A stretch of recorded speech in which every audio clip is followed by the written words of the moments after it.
Welcome back to the YouTube channel students.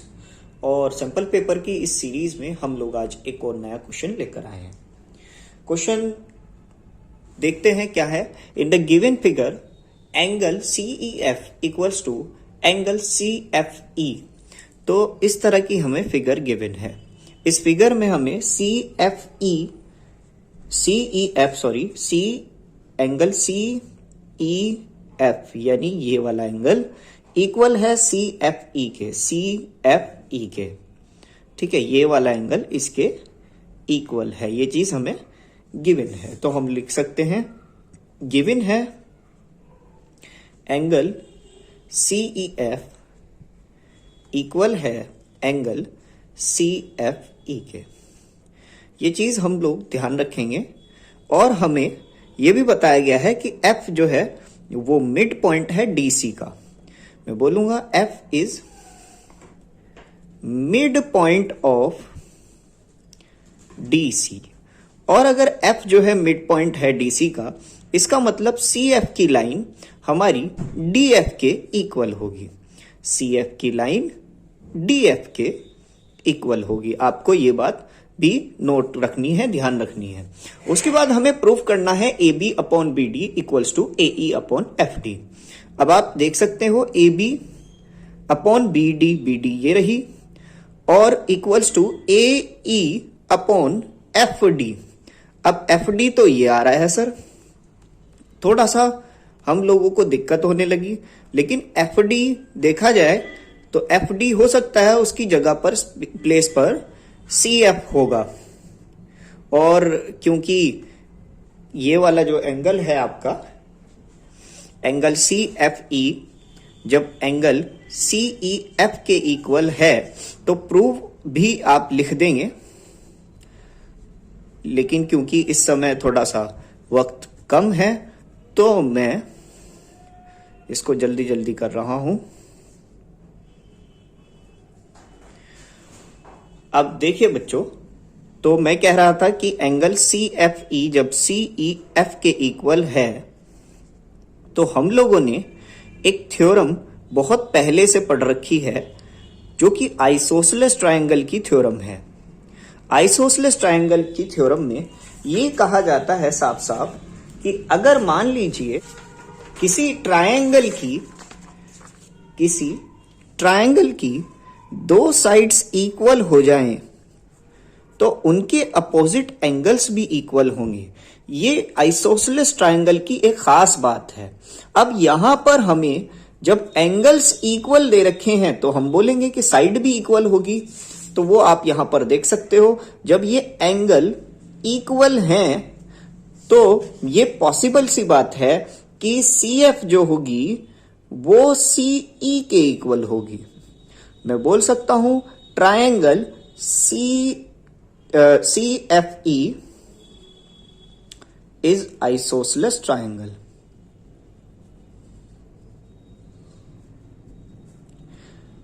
यहां तक अगर आप लोगों को क्लियर हो चुका होगा तो दोबारा से प्रूफ पे आ जाओ आप। A B upon B D, A B upon B D ये रही लाइन, और दूसरी ओर है A E upon F D. अब एफ डी लाइन ये है, लेकिन इसके ये इक्वल और इसके ये इक्वल, तो ये जाहिर सा लग रहा है कि ए ई अपॉन सी ई अगर हम ले आए तो शायद ये बात बन सकती है।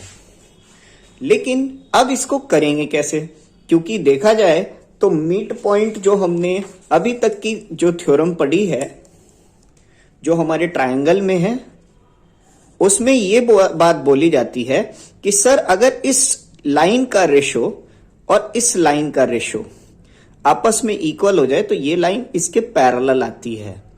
अब यहां पर जो रेशो जो भी गिवन है, अब ना तो यहां पर हमें कोई पैरेलल लाइन दिख रही है क्योंकि एक लाइन सीधी जा रही है, एक लाइन उसको इंटरसेक्ट कर रही है, काट रही है, तो कोई हमें पैरेलल लाइन नहीं गिवन है। तो हम प्रूफ से पहले लिखेंगे ड्रॉ। ठीक है, ड्रॉ हम लोग लिखेंगे ड्रॉ। हम ए बी सी डी और ई एफ तो D G, draw D G line parallel 2। अब देखो, अगर मैं यहां पर एक डीजी लाइन ड्रॉ करता हूं जो कि पैरेलल होनी चाहिए, देखिए कौन सी लाइन से मैं पैरेलल कर रहा हूं, ठीक है, डीजी लाइन जो कि पैरेलल होनी चाहिए एफ ई के। अगर यहां तक आपको क्लियर हो चुका है तो आप लोग इतना नोट कर सकते हैं, आगे हम लोग बढ़ते हैं। और अब इस ट्रायंगल में देखते हैं, ट्रायंगल ले रहे हैं हम क्योंकि ये डीजी लाइन जो है वो पैरेलल बीई के आ रही है, तो मैं ट्रायंगल ले रहा हूं, ट्रायंगल ए बी ई। मैं लिखूंगा in triangle A B E. अब क्योंकि ये लाइन पैरेलल आ रही है नीचे वाली लाइन के, मैंने ऐसे ही ड्रॉ की है कि ये इसके पैरेलल आए, तो मैं साफ साफ कहूंगा कि A B upon B D equal होगा sir A E upon G E के, A E upon G E के। आई एम श्योर यहां तक कि आपको ये चीज क्लियर हो चुकी होगी। इसको हम ऐसे बोल सकते हैं, ये बेसिक प्रोपोर्शनैलिटी थ्योरम, हमें पता है ये बेसिक प्रोपोर्शनैलिटी थ्योरम बताई जाती है, वही चीज हमने यहां पे शो कर दी। अब आगे करते हैं, तो मैं अब ट्रायंगल में आ रहा हूं, ट्रायंगल सी डी, ठीक है, सी डी जी में। तो मैं ले रहा हूं in triangle C D G. तो सर अगर ये आप जरा गौर से देखें, ट्रायंगल सी डी जी को जरा ध्यान से देखेंगे आप, तो ऑब्जर्व कीजिए ट्रायंगल सी डी जी को, तो आपको ये नजर आ रहा होगा कि सी डी लाइन में और ये वाली लाइन में, भाई ये लाइन जो थी वो इसके पैरेलल आ रही थी बीडी के, तो ई एफ के भी पैरेलल होगी, जाहिर सी बात है। तो यहां से हम लोग ये चीज देख सकते हैं। तो इस ट्रायंगल में अगर आप गौर करेंगे तो हमें ये साफ साफ दे रखा है कि एफ जो है मिड पॉइंट है, एफ जो है वो मिड पॉइंट है किसका, सी डी का। और सर जब मिड पॉइंट आपस में ज्वाइंट होते हैं, ठीक है, जब मिड पॉइंट आपस में ज्वाइंट होते हैं, तो क्योंकि ये मिड पॉइंट्स हैं तो मिड पॉइंट हम ज्वाइंट कर देंगे भाई C F upon D F, ठीक है। तो C F upon D F equal हो जाएगी सी ई अपॉन जी ई के, सी ई अपॉन जी ई के। यहां तक आई होप सो आप लोगों को क्लियर हो चुका होगा।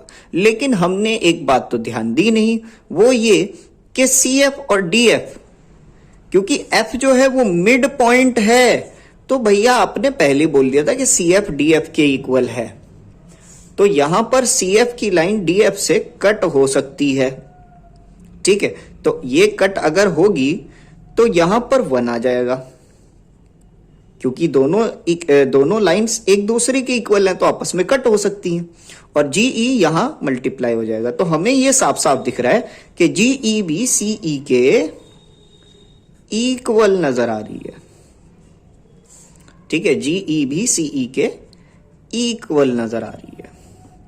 सर आप ये सब क्या हो रहा है ना, खिचड़ी थोड़ी सी माइंड में बन गई है, बट आप लोगों को ये एक छोटी सी रिक्वेस्ट है कि इस क्वेश्चन के मतलब आप साथ के साथ इसको नोट करते रहें तो ज्यादा अच्छा रहेगा। और अभी तक अगर साथ के साथ नोट नहीं कर रहे तो वीडियो को शुरू से साथ के साथ नोट करते रहें और बार बार देखें, तो ही आप लोगों को ये क्वेश्चन क्लियर हो पाएगा। तो इसको मैं एक इक्वेशन मान रहा हूं, ठीक है, यहां पर इस इक्वेशन को 1 मान रहा हूं, और उसके बाद मैं, अच्छा इसको भी मैंने इक्वेशन 1 माना था, ठीक है, इसको भी इक्वेशन मानना था, तो इसको भी हमें इक्वेशन 1 मानना था, और इसको इक्वेशन 2 मानना था। तो बच्चों मैं ये भी कह सकता हूं ऑल्सो, भाई देखो जीई जो लाइन है वो सीई के इक्वल आपने बता रखी है, और सीई की लाइन जो थी, जो हमने यहां पर शो की थी, ये फर्स्ट इक्वेशन, ये सेकंड, में बार बार गलत कर रहा हूं, पता नहीं क्या हो रहा है आज। तो ये third, first equation, second equation और ये थर्ड इक्वेशन। तो मैं बोलूंगा, ठीक है, मैं बोलूंगा फ्रॉम इक्वेशन 1 सीई की लाइन भी सर सीएफ के इक्वल थी। फ्रॉम इक्वेशन 1 तो जीई जो है आपका वो सीएफ के इक्वल आ चुका है। मतलब समझ लीजिए आपका काम लगभग हो गया है। मैं कहूंगा नाउ फ्रॉम इक्वेशन 2, ठीक है, फ्रॉम इक्वेशन 2 ए बी जो कि बी डी के इक्वल था, और ए ई अपॉन यहां पर जीई लिखा था, लेकिन जीई तो अब क्या बन चुका है, जीई की प्लेस पे मैं सीएफ लिख सकता हूं, ठीक है। ये 4, तो मैं लिख सकता हूं A B upon B D equals to A E upon C F, sorry C F नहीं,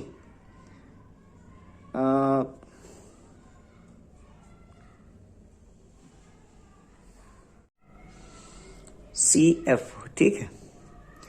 और भैया एक चीज और भी है, सी एफ भी तो एफ डी के इक्वल थी, ठीक है, सी एफ भी तो एफ डी के इक्वल थी। आपने पहले बोला था कि ये मिड पॉइंट थ्योरम है, तो अगर मैं यहां पर सी एफ की जगह पर भी डी एफ लिख दूं तो भी कोई दिक्कत नहीं है। तो यहां पर हम ये भी लिख सकते हैं कि सर जीई जो है वो आपका एफ डी के इक्वल है। ये 5th हुआ, ठीक है। तो मैं इसको अब बार बार लिख रहा हूं, तो एफ डी आप डायरेक्टली यहां पर लिख सकते हैं, ठीक है, यहां पे फ्रॉम इक्वेशन 5। तो ये था आपका क्वेश्चन। थोड़ा सा मैंने स्टेप ओवर कर दिया यहां पर, ठीक है, थोड़ा सा ओवर हो चुका है, लेकिन बस आप यहां से GE equals to C F equals to F D ऐसे भी लिख सकते हो, और इक्वेशन 4 ही बनेगी वो, तो यहां से आप लोग इसको नोट कर सकते हो। आई होप सो आप लोगों को ये क्वेश्चन थोड़ा सा क्लियर हो चुका होगा। इस वीडियो को बार बार देखें, ये थोड़ा सा टिपिकल क्वेश्चन है, और सैंपल पेपर में इसको 5 मार्क्स का बताया गया है, ठीक है। तो आप इसको नोट कर सकते हैं अपनी अपनी नोटबुक में, बगैर किसी टेंशन फिक्र के। जल्दी कीजिए।